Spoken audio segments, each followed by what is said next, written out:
Today we catch up with the lady behind some of the biggest hits in music history, both as a solo artist and as a member of the mighty Fleetwood Mac. Stevie Nicks' songs are classics. Sarah, Rhiannon, Gypsy, Dreams, Landslide and umpteen others. And just this year, a new solo album, her first in a decade. I spoke to Stevie at her amazing home in Los Angeles.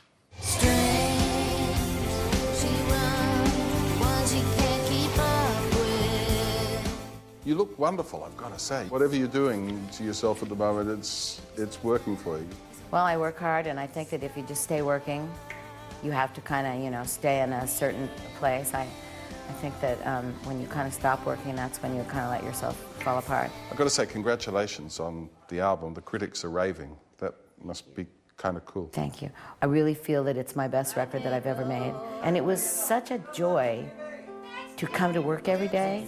This is the perk of working this hard my whole life, is making this record here at this house. And what's special about this album, it was recorded at her home, a place she actually moved out of after just 4 days of living there. Strange, she runs with the one she can't keep up with. I bought this house to make this record in. This house was just sitting, waiting to say, this is why you kept me, to make the best record you've ever made, and for when it's over, for you to be able to look at people straight in the eye and say, this was the best year of Stevie Nicks' world and Stevie Nicks' life right here in this house. And had you just moved in and out, this record would never have happened. Listen to me, my secret love, secretly.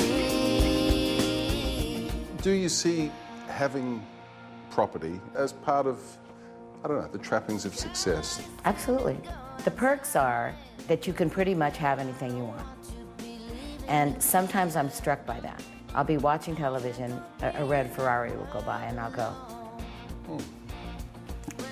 well, I don't drive, but if I wanted to, I could buy that car.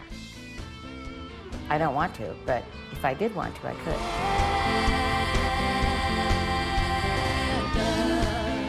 Does she ever see herself winding down? At some point, all this heavy touring, I'm going to wind it down, and I'm going to flip over into art, because I draw. That's the other thing that I do that nobody really knows about. I've kept it very quiet.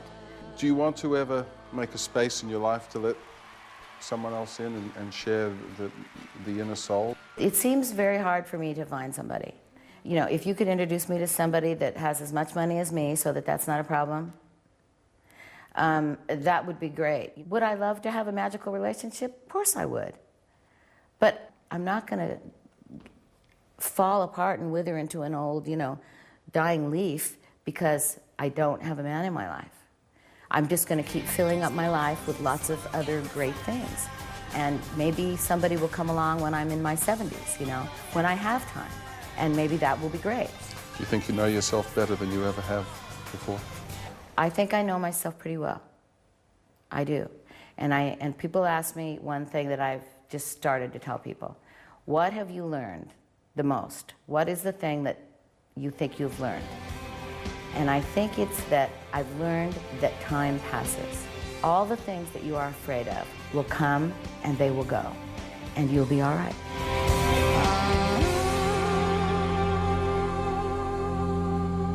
She is one of the greats, that is for sure, one of the all-time unique voices. Stevie's new album, In Your Dreams, is out now, and she'll be here in Australia for a bit of a hoot and for a national tour with special guest Dave Stewart from the Eurythmics, who produced that album in a couple of weeks. All the details on our website. You having fun there, are you? Yeah, no, just there's an owl theme. Yeah, there is. There's an owl theme, yeah, barking. Yeah.